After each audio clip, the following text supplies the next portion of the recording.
A report by Ratings Afrika shows the majority of municipalities are still operating at deficits, and this is due to gross financial mismanagement and poor governance. 112 municipalities and metros measured by Ratings Afrika ran up a combined operating deficit of 27 billion rand in 2023. They do say the number is an improvement on the 33 billion in 2022, and it all boils down to how financial management is happening at local government level. And here in South Africa, as we all know, it's been quite a challenging picture. Let's talk to South African Local Government Association's Chief of Operation, Lance Joel, about this. Now, Lance, good morning to you. Welcome. Thank you very much for your time. I want to start with this one because I think it's always important for us to have the contextual view. How are municipalities designed to run in the first place? Now, according to an oft-cited 1998 white paper, in a perfect world, municipalities should be able to finance 90% of their day-to-day expenditure. Over 40% of a municipality's costs should come from things like electricity sales. Another 20% would come from rates. And then you've got water sales, charges for sewage and refuse removal and so on. That should be added into the mix to give that financial stability. So just your thoughts on, how municipalities, again, in a perfect context, should be operating. Well, good morning, Iman, and also good morning to the viewers, and thanks for giving the South African Local Government Association an opportunity to present a perspective. Indeed, in a perfect world, municipalities have to self-sustain themselves, meaning essentially that, as you have correctly pointed out, that 90% of the operating costs are to be self-funded through surcharges on electricity, water and sanitation, refuse removal, and then property rates, to mention a few. And that continues, unfortunately, to be a difficulty, whilst the report you are referring to indeed shows an improvement from the previous year. It still presents us with a huge problem within the local government context. And at the core of this problem, Iman, is the reality that the assumptions that were made around the funding of municipalities are no longer real. And there's an opportunity for us to review those assumptions with a view to be more realistic around the funding of local government and services that municipalities provide. I'm going to go a little bit deeper into the diagnosis of the problem in just a moment, and then talk about the role that SALGA is playing, should be playing, in terms of strengthening and supporting local government. But for the 22-23 financial year, the Auditor General made the point that if you look at each of the provinces, you will see that over the last 4 years of this administration, every province has improved its audit outcomes. So they are beginning to move in the right direction. But according to Ratings Afrika, the majority of municipalities are still operating at deficits, and this is due to gross financial management and poor governance. Of 112 municipalities and metros, I mentioned this at the top, they incurred a combined operating deficit of around 27 billion rand in 2023. From SALGA's perspective, give us a little more detail on what has gone wrong, because it clearly sounds like this is a man-made problem. Well, Iman, correctly so, municipalities continue to operate under serious difficulties. But we must also acknowledge that whilst many of them are doing fairly well, we are still having difficulties, whether it is from a leadership point of view, whether it is from a financial management point of view, or whether it's the ability to maintain and sustain the infrastructure that is necessary to provide services. So there are a number of challenges that have been identified.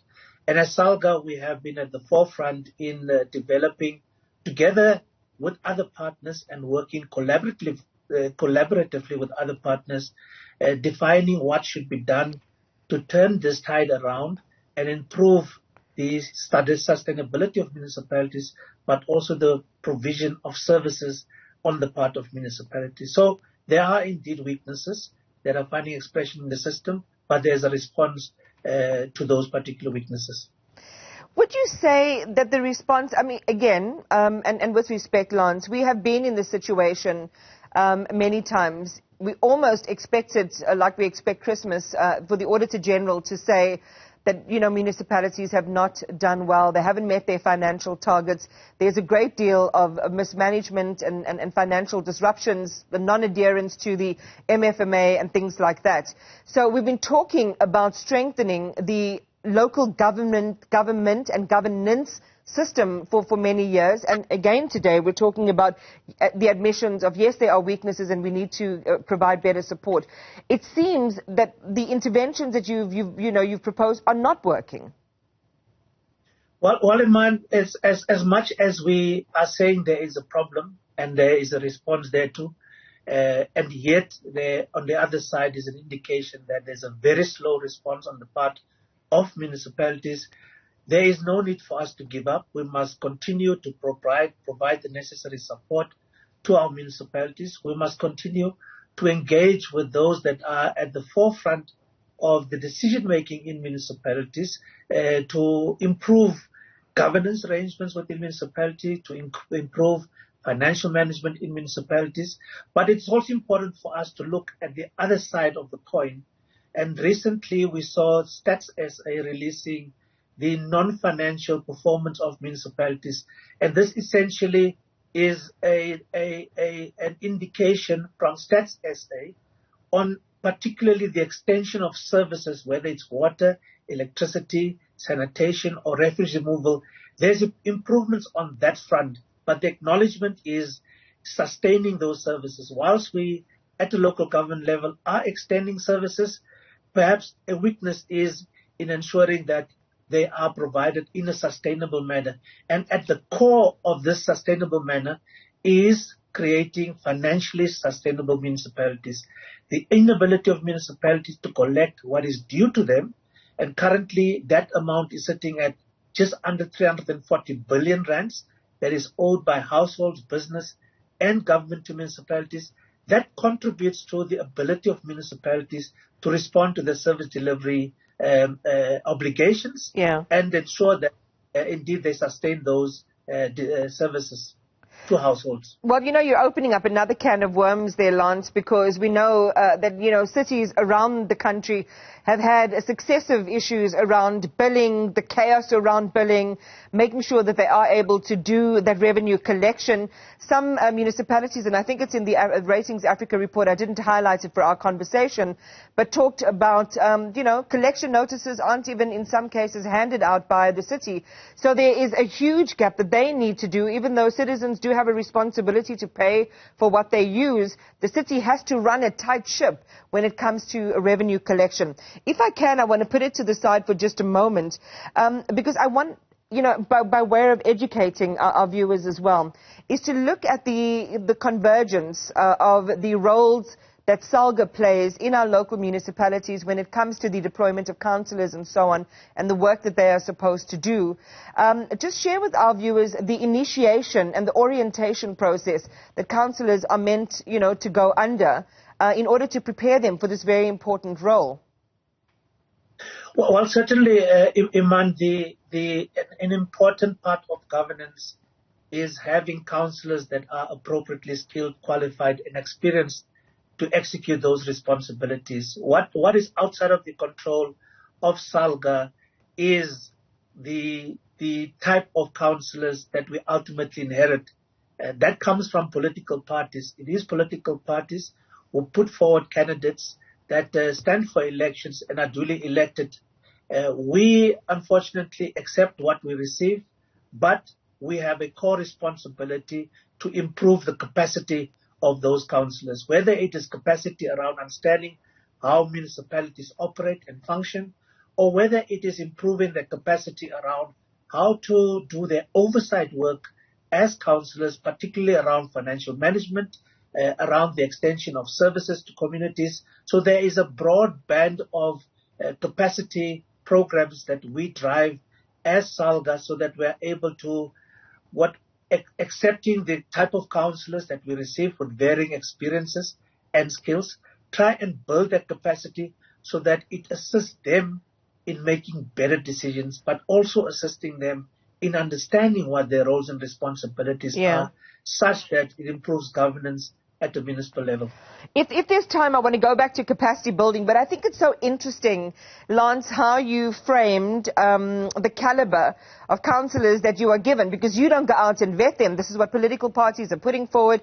This is who people are voting for, and then it's your role to kind of put them through a process of what is expected for them in the role, especially if they're doing this all for the first time. So I can't help but take, from what you're saying, and maybe this is a bit of a cheeky question, it doesn't sound like you're getting a very good crop of people to work with. Well, we have been at the top of our voices screaming out loud, Iman, to all political parties, particularly before the 2021 elections.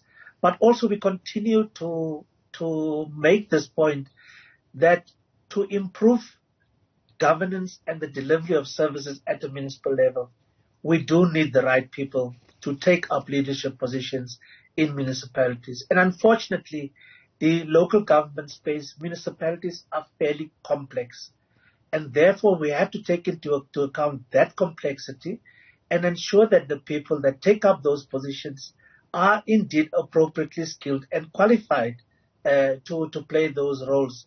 So we continue to put emphasis on getting the right people into the positions of councillors. And once they are there, of course, we can do what we can to build their capacity. But there's only so much that we can do. We do continue to call upon the political parties to identify the appropriately skilled and qualified people that could take up those positions and assist municipalities in the delivery of services, particularly because those leaders play a key role around taking decisions that takes forward not only the sustainability of municipalities, but ensuring that communities ultimately benefit from the service offering of municipalities. And I always say, and this is just my own aside, it's it's my own perspective on this, is if you look at, especially around the campaigning space, some would say, and we've heard this before, you prefer somebody who's not a great orator, who's not a personality, but somebody who can, wear the rough boots and go into the field and do the job that needs to be done. Final question before I let you go, and we've seen this extensively. We've seen this most recently in the city of Ekurhuleni around the replacement of mayors and the voting of a new mayor, the threats of a dissolution and so on. How disruptive or conducive are coalitions to a municipality's turnaround from SALGA's perspective, and what role, if any, do you have to play in that space? Well, indeed, Iman, we remain concerned about the impact of collisions in the stability of municipalities. But we must make the point, firstly, that a majority of the 81 coalition-governed municipalities are stable. When I say stable, are politically stable. Councils meet and do the business that is required, and they extend services to communities. There are, however, around 30 of those 80 municipalities that are politically unstable for various reasons, and we remain concerned as SALGA. At the core of our concern is the fact that despite the fact that we have coalition governments for over 20 years in the local government space, we are yet to have a regulatory framework. So we are quite excited to see the Minister of COCTA having released a bill that is starting to respond to some of the weaknesses that find expression within coalitions. So we are quite excited that process has now started, because we do believe there is a need to provide a guiding framework for political parties to follow, not only during the establishment of coalitions, but also to sustain those particular coalitions, so that it's about a bit more stability in our municipalities. Could SALGA look at some kind of standard, an entrance exam into public service that you have to pass? Well, we are certainly at the forefront for the municipal administration. We are certainly at the forefront of professionalizing the municipal administration. On the political side, we remain guided by the Constitution itself. The Constitution provides limited requirements for a person to take up a position as a councillor, and until we have reviewed and changed that, the rest could be quite difficult because we have to comply with what the constitutional provisions are in terms of the requirements to take up a position as councillor. But we remain at the forefront, Iman, to call on those that have the authority and power to ensure that they do deploy the right people to the local government space so that we can indeed turn around the position, the tide, as well as the state of local government in its current form and shape. Lance Joel, the Chief of Operations at the South African Local Government Association, thank you for your time this morning. We appreciate it.